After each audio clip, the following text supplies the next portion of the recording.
السلام علیکم ورحمۃ اللہ وبرکاتہ۔ پیارے بچوں، مطالعہ بخشن لازمی کلاس 10th کے ساتھ احمد ساکی حاضر خدمت ہے۔ ہمارے 3 چیپٹر پہلے مکمل ہو چکے ہیں۔ چوتھا چیپٹر آبادی، معاشرہ اور پاکستان کی ثقافت ہم نے شروع کیا ہوا ہے، اور اس کا بھی بورڈ پیپر پیٹرن کے مطابق پہلا حصہ یعنی کہ سیرل انتخابی سوالات ہمارے مکمل ہیں، اور بورڈ پیپر پیٹرن کے مطابق دوسرا حصہ یعنی مختصر سوالات و جوابات شروع کیا ہوا ہے، اور اس کا آج تیسرا لیکچر ہے۔ آج انشاءاللہ العزیز ہم سوال نمبر 21 تا سوال نمبر 30 حل کریں گے۔ پیارے بچوں، سوالات شروع کرنے سے پہلے میری گزارش ہے کہ میرے اس چینل کو سبسکرائب کر لیں، ساتھ لگے گھنٹی کے بٹن کو دبانا مت بھولیں تاکہ میرا ہر آنے والا لیکچر سب سے پہلے آپ کو ملے۔ تو پیارے بچوں، آج کا پہلا سوال ہے سوال نمبر 21۔ اقلیتوں کے مذہبی تہوار لکھیں، یعنی نان مسلم جو ہیں پاکستان کے اندر جو آباد ہیں، رہتے ہیں، ان کے مذہبی تہوار کیا ہیں؟ اقلیتی طبقے میں مسیحی کرسمس اور ایسٹر مناتے ہیں، جبکہ سکھ مذہب کے لوگ بابا گرو نانک دیو جی کا جنم دن اور بیساکھی، ہندو ہولی اور دیوالی، جبکہ بہائی قبیلے کے لوگ عید نوروز اور رمضان کے تہوار جوش و خروش سے مناتے ہیں۔ تو پیارے بچوں، پاکستان میں پائے جانے والے جو نان مسلمز ہیں، اقلیتی ہیں، ان کے کرسمس اور ایسٹر، بابا گرو نانک دیو جی کا جنم دن، بیساکھی، ہولی اور دیوالی، اسی طرح عید نوروز اور رمضان کے تہوار جوش و خروش سے منائے جاتے ہیں۔ سوال نمبر 22 ہے پاکستانی لوگوں کا قومی لباس لکھیں۔ تو پیارے بچوں، پاکستانی سادہ مگر صاف ستھرا لباس پہننے کو ترجیح دیتے ہیں۔ قومی لباس میں شلوار قمیص کے ساتھ ساتھ واسکٹ، ٹوپی اور اجرک، اور کچھ علاقوں میں رد و بدل کے ساتھ پگڑی بھی استعمال ہوتی ہے۔ اسی طرح خواتین جو ہے وہ شلوار قمیص کے ساتھ ساتھ دوپٹہ، چادر اور عبایا وغیرہ پہنتی ہیں۔ تو پاکستانی سادہ لباس پہنتے ہیں مگر صاف ستھرے لباس کو ترجیح دیتے ہیں۔ شلوار قمیص کے ساتھ ساتھ مرد ٹوپی، اور اس کے ساتھ ساتھ کچھ علاقوں میں پگڑی، اور کچھ علاقوں میں ان کے ساتھ ساتھ اجرک اور واسکٹ جو ہے اس کو پسند کیا جاتا ہے۔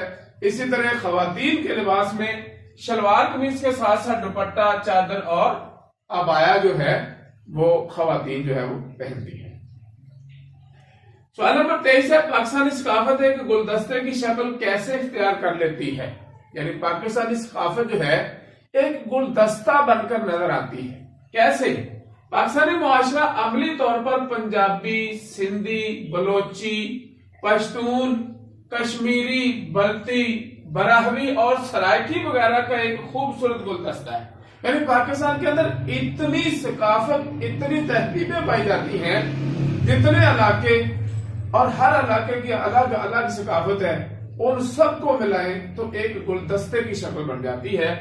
اسی طرح ہندو، مسیحی، سکھ، پارسی، بہائی اور دیگر مذاہب کے اقلیتی طبقے کے رسم و رواج اور لباس پاکستانی ثقافت کو ایک نیا ہی رنگ دیتے ہیں، وہ بھی اس گلدستے کا ایک حصہ بن جاتے ہیں۔ تو پیارے بچوں، پاکستان کے اندر معاشرہ جو ہے وہ عملی طور پر ایک ایسی ثقافت کا گلدستے کا رنگ پیش کرتا ہے کہ جس کے اندر سندھی، بلوچی، پشتون، کشمیری، بلتی، براہوی، سرائکی کے ساتھ ساتھ جو نان مسلم ہیں ان کے ہندو، مسیحی، سکھ، پارسی، بہائی اور دیگر جو مذاہب ہیں ان کے رسم و رواج اور لباس بھی پاکستانی ثقافت میں گلدستے کے اندر شامل ہو کر ایک نیا ہی رنگ پیش کرتے ہیں۔ سوال نمبر 24 ہے فصلوں کی کٹائی اور موسموں کی مناسبت سے پاکستان میں لگنے والے عرس اور میلے لکھیں۔ تو فصلوں کی کٹائی اور موسموں کی مناسبت سے جو پاکستان میں عرس اور میلے لگتے ہیں، ان میں موسموں کی مناسبت اور فصلوں کی کٹائی کے موقع پر بزرگان دین کے عرس اور سالانہ میلے جو ہیں، حضرت علی حجویری رحمۃ اللہ علیہ، شاہ عنایت قادری، بابا بلے شاہ، بابا فرید الدین، حضرت شاہ رکن عالم، بہاؤالدین ملتانی، مادھو لال حسین، سخی سجدل شاہ، سچل سرمست، لال شہباز، شاہ عبداللطیف بٹائی، پیر میر علی شاہ، سخی سرور، خواجہ غلام فرید اور سلطان باہو کے عرس اور سبی کا سبی کا سالانہ میلہ بھی قابل ذکر ہے۔ یہ تمام بزرگان دین رحمہ اللہ علیہم ان کے سالانہ عرس اور سبی کا سالانہ میلہ یہ موسم کی مناسبت اور فصلوں کی کٹائی کی مناسبت سے ہر سال منعقد کیے جاتے ہیں۔ سوال نمبر 25 ہے، پاکستان میں کون کون سے کھیل کھیلے جاتے ہیں اور پاکستان کا قومی کھیل کون سا ہے؟ پیارے بچوں، پاکستان کا قومی کھیل ہاکی ہے اور پاکستان کے کرکٹ، والی بال، کبڈی، سکوائش، سنوکر اور ٹینس کی ٹیموں کا شمار دنیا کی بہترین ٹیموں میں ہوتا ہے۔ اگرچہ پاکستان کا قومی کھیل ہاکی ہے مگر آج کل ہاکی زوال پذیر ہے۔ پوری قوم کرکٹ کی طرف چل نکلی ہے۔ اب جس بچے کو دیکھو بیٹ بلہ پکڑا ہوا ہے، بال پکڑی ہوئی ہے، گلی کوچوں میں بازاروں میں کھیلتے نظر آ رہے ہیں۔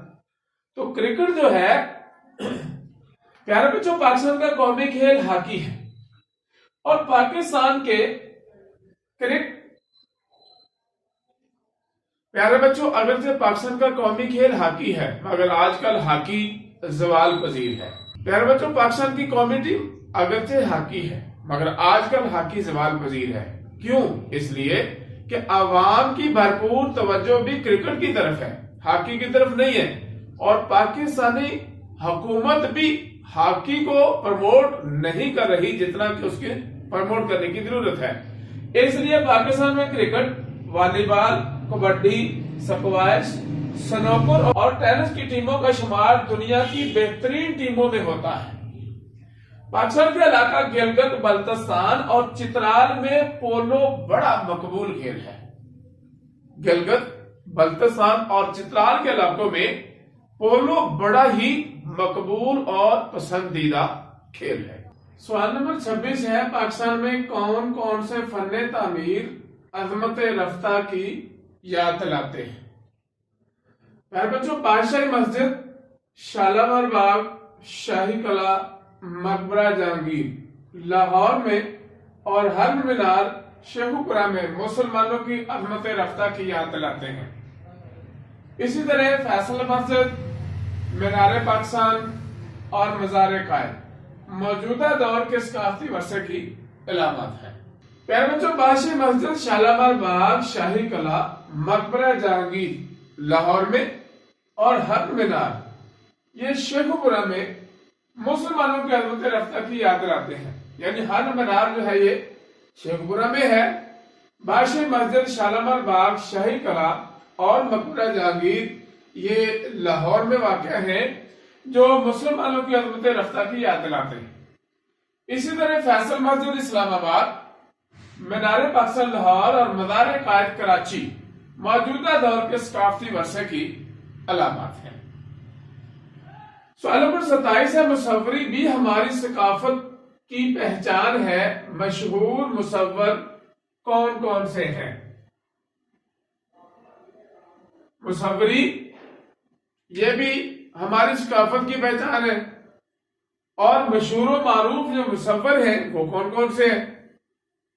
مصوری پاکستان کی ثقافت کی پہچان ہے اور عبد الرحمن چغتائی، اعجاز انور، استاد اللہ بخش، صادق جمیل نقش اور اسماعیل گل جی پاکستان کے مشہور مصور ہیں۔ یعنی ان لوگوں نے عبد الرحمن چغتائی، اعجاز انور، استاد اللہ بخش، صادق جمیل نقش اور اسماعیل گل جی پاکستان میں مصوری میں نام کمانے والے مشہور و معروف اشخاص ہیں۔ سوال نمبر 28 ہے، پاکستان کی ثقافت میں شعر و ادب میں کس کس نے نام کمایا؟ اردو کے لٹریچر میں، شعر اور نظم گوئی میں کس کس نے نام کمایا؟ تو پیارے بچوں ڈاکٹر علامہ محمد اقبال، الطاف حسین حالی اور اسد اللہ خان غالب کی شاعری میں دین اسلام، وطن اور روایات سے محبت کے جذبات سموئے ہوئے ہیں۔ جدید دور کے شعراء میں فیض احمد فیض، احمد ندیم قاسمی، احمد فراز، ناصر کاظمی، منیر نیازی، مجید امجد اور حبیب جانب نے خوب نام کمایا ہے۔ پاکستان کے اندر شعر و ادب میں جدید شعراء میں احمد ندیم قاسمی، احمد فراد، ناصر کاظمی، منیر نیازی، اسی طرح مجید امجد، فیض احمد فیض اور حبیب جانب خوب نام کمانے والوں میں شامل ہے۔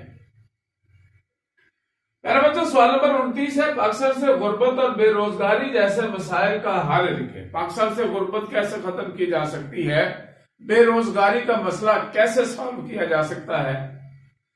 بے روزگاری اور غربت کے خاتمے کے لیے حکومتی سطح پر گھریلو اور نجی صنعتوں کی حوصلہ افزائی کی جائے۔ نجی یعنی پرائیویٹ سیکٹر میں میلے اور فیکٹریاں لگانے کی حوصلہ افزائی کی جائے۔ اسی طرح روزگار کے نئے مواقع پیدا کیے جائیں، آسان شرائط پر غریب اور بے روزگاروں کو قرضے دیے جائیں تاکہ وہ اپنا کاروبار شروع کر سکیں۔ پرائیویٹ سیکٹر میں اور گھریلو کاروبار کے لیے نجی سطح پر فیکٹریاں، ملیں اور صنعتیں لگانے کی حوصلہ افزائی کی جائے۔ اسی طرح جو غریب لوگ ہیں، بے روزگار ہیں، ان کو آسان شرائط پر قرضے دیے جائیں تاکہ وہ اپنا کوئی نہ کوئی روزگار اور کاروبار چلا سکیں۔ یوں پاکستان سے غربت اور بے روزگاری کا خاتمہ ممکن ہے۔ سوال نمبر 30 ہے، گورنمنٹ کی طرف سے تعلیمی صورتحال کو بہتر بنانے کے لیے کیے گئے چند اقدامات لکھیں۔ نمبر 1، پہلی تا 10ویں جماعت تک مفت تعلیم۔ گورنمنٹ سکولوں میں پہلی کلاس سے لے کر 10ویں کلاس تک تعلیم مفت اور فری ہے، صرف 20 روپے ماہانہ ان کی فی جمع ہوتی ہے۔ درسی کتب کی فراہمی اور قابل طلبہ کو وظائف دینا، یعنی پہلی تا 10ویں کلاس تک تمام درسی کتابیں، سلیبس جو ہے وہ مفت تقسیم کیا جاتا ہے۔ اور اسی طرح جو طالب علم بہترین کارکردگی دکھاتے ہیں انہیں اسکالرشپ بھی دیا جاتا ہے، ان کو وظیفہ بھی دیا جاتا ہے۔ سوال نمبر 30 ہے، گورنمنٹ کی طرف سے تعلیمی صورتحال کو بہتر بنانے کے لیے کیے گئے چند اقدامات لکھیں۔ تو پیارے بچوں، گورنمنٹ نے تعلیمی صورتحال کو بہتر بنانے کے لیے درج ذیل اقدامات کیے ہیں۔ نمبر 1، پہلی تا 10ویں جماعت تک مفت تعلیم، یعنی پہلی کلاس سے لے کر 10ویں جماعت تک گورنمنٹ کے یعنی سرکاری سکول جتنے بھی ہیں ان میں تعلیم فری ہے، کوئی فیس چارج نہیں کی جاتی، صرف 20 روپے ماہانہ۔ 20 روپے ماہانہ، کوئی فیس نہیں ہے۔ پرائیویٹ سیکٹر میں دیکھیں، پہلی تا 10ویں جماعت تک مفت تعلیم۔ پیارے بچوں، گورنمنٹ سیکٹر میں جتنے بھی سکول ہیں پہلی تا 10ویں کلاس تک تعلیم صرف 20 روپے ماہانہ پر دی جاتی ہے، یعنی مفت تعلیم۔ نمبر 2، درسی کتب کی فراہمی اور قابل طلبہ کو وظائف دینا، یعنی پہلی کلاس سے لے کر 10ویں کلاس تک تمام کتابیں سلیبس کی فری دی جاتی ہیں۔ اسی طرح ان میں جو بہترین کارکردگی دکھانے والے اسٹوڈنٹس ہیں ان کو اسکالرشپ اور وظائف بھی دیے جاتے ہیں۔ اسی طرح نصاب کی تشکیل نو، موجودہ دور کو دیکھتے ہوئے خاص طور پر سائنسی بنیادوں پر نصاب کی تشکیل نو کی گئی ہے۔ نمبر 4، انفارمیشن ٹیکنالوجی کے میدان میں انقلابی اقدام۔ انفارمیشن ٹیکنالوجی IT میں انقلابی اقدامات اٹھائے گئے ہیں۔ نمبر 5، خواتین کے تعلیمی اداروں پر خصوصی توجہ، کیونکہ اس سے پہلے خواتین کی تعلیمی ادارے جو ہیں وہ تقریباً بچوں سے نصف ہیں، اب خاص طور پر خصوصی طور پر خواتین کے تعلیمی اداروں کی طرف توجہ دی گئی۔ نجی اور سرکاری شعبہ میں زیادہ سے زیادہ یونیورسٹیوں کا قیام، گورنمنٹ لیول پہ اور پرائیویٹ زیادہ سے زیادہ یونیورسٹیوں کا قیام، اور اسی طرح قومی اور صوبائی سطح پر ایجوکیشن فاؤنڈیشن کا قیام، باقاعدہ طور پر ایک ایجوکیشن فاؤنڈیشن قائم کی گئی ہے۔ میرے بچوں، امید ہے کہ آج کے انتہائی اہم 10 سوالات بھی آپ بآسانی سمجھ چکے ہوں گے۔ آج ہم نے سوال نمبر 21 تھا، سوال نمبر 30 حل کیے۔ میرے بچوں، میرے ان تمام سوالات کو، تمام لیکچرز کو زیادہ سے زیادہ لائک اور شیئر کریں، اپنے خیالات کا اظہار کمنٹ باکس میں ضرور کریں، میرے چینل کو سبسکرائب کر لیں